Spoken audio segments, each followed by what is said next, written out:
Master Tavern Keeper's History of the Old World.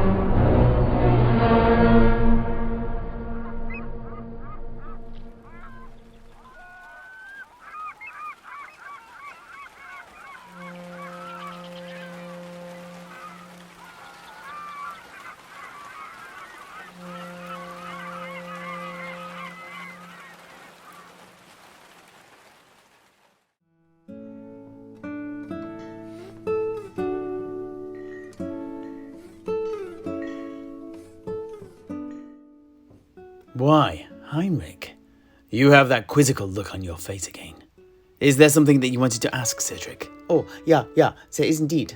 Now, Master Alchemist, you said that you ended your encounter with the demon by being teleported onto your, lost road in front of this forge of the old ones, your, lost gods.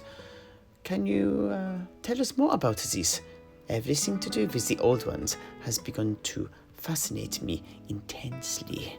Oh, I can certainly tell you more about all that. Well, the demon, old Dura, had cast some sort of spell on us that catapulted us far away from him. Now perhaps it was to save himself, or perhaps it was a perverse kind of gratitude for freeing him. I couldn't say which, but irrespective of his motives, Murchid and I found ourselves dumped unceremoniously back on the lost road. It was still night, and it was still raining, so we had not lost any time. Something unusual for Bleakmoor. Ahead, by the light of the crescent moon, we could see the great hill that sits at the northern end of the road. A hill upon which, or perhaps more importantly, within which, lies the forge of the old ones. Now you can only get to it via a treacherous, let's say, path which winds through the fen and swampland surrounding the hill.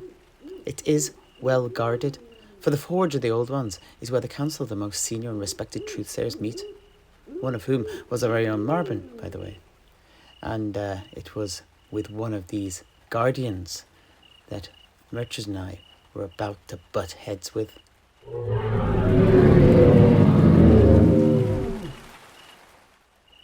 The ground suddenly shook, accompanied by wet, soggy footsteps and the sound of sucking mud, as out of the boggy ground to our right came a lumbering fenbeast. I'm sorry, Sedrik. Came a what? A fenbeast? Well, as you know, Albion is riddled and piddled with bogs, fens and marshes, and these end up being the graves of many a thing, both man and monster, as well as many animals. These bogs trap their souls there upon their deaths, leaving them unable to escape. We Truthsayers have learned a way by which we can summon forth these trapped spirits to act on our behalf. What? That sounds like necromancy to me. Ugh, now wait there a minute, Heinrich. Those are not words to bandy about willy-nilly.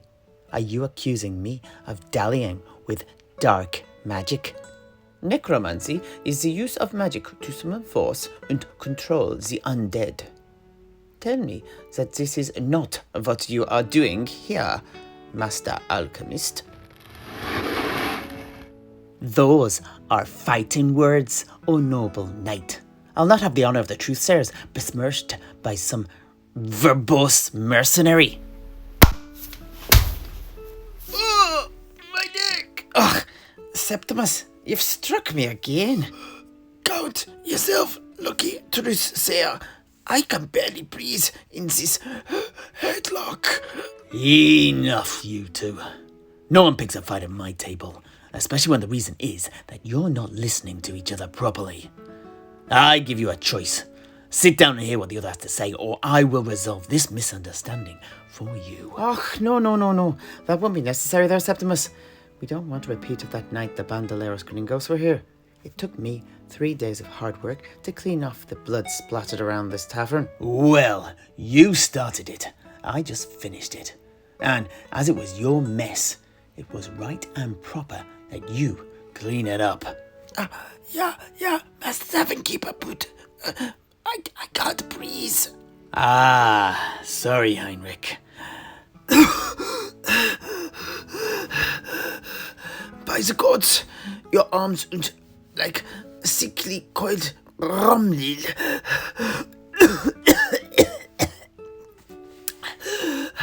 But who were these bandoleros then?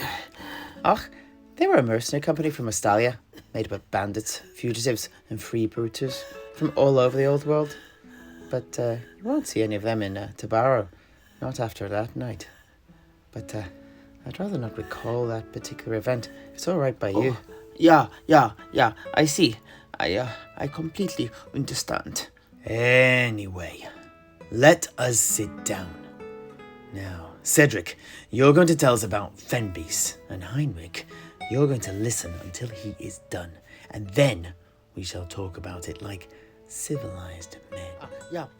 But... No, Heinrich.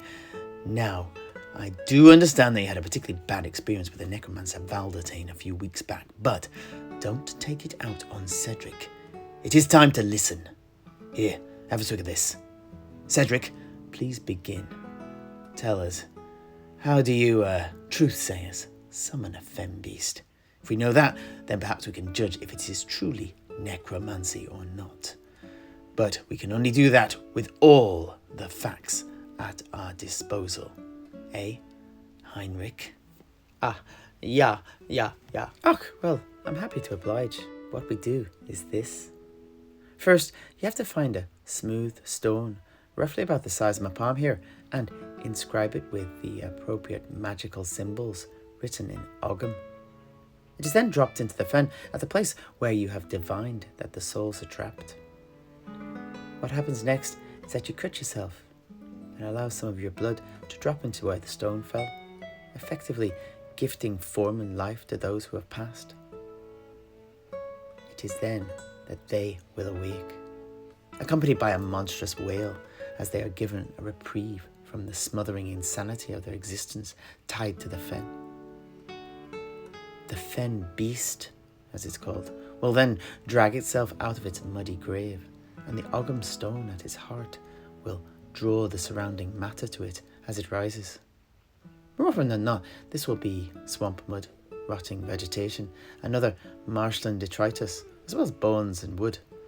They typically grow as large as, say, something like a troll, and are vaguely humanoid in form, sporting 2 arms, 2 legs, and sometimes a small head. Upon rising, the creatures are totally without a will of their own, and instead are subservient to their creator, for they are not living creatures in any true sense. Aha! See, Master Tavern Keeper. Okay, now, I'll not deny that an air of death and decay surrounds them, but it is a temporary thing. For at their dissolution, they are freed. The trapped spirits are liberated and can return to the Sea of Souls. I do not think that your necromancers do that, do they? Oh, yeah, what you say is true. Indeed. The undead brought back through the magic of Nagash are destined for servitude without end. Surely, this is not that, is it, Heinrich? But Heinrich, I'll not deny that they are fearless, unliving constructs. Beings that feel no pain and can quickly reform lost limbs and body parts, for they draw their power from the land. But they but lend us their strength for a time, and in return we free them from their deathly oubliettes. Does that sound like necromancy to you? What do you think? What do you say, my dear knight? Oh, yeah, I see. I think that perhaps I owe you an apology, Master Alchemist. It is not necromancy. I do not know what it is, but it is not necromancy. I am sorry. Oh, it's fine. Don't worry about it. But I'm not taking back my words. You are verbose. But that's not a bad thing in my book. Indeed, no bad thing at all. Excellent. Well, with that resolved, shall we get back to the Forge of the Old Ones?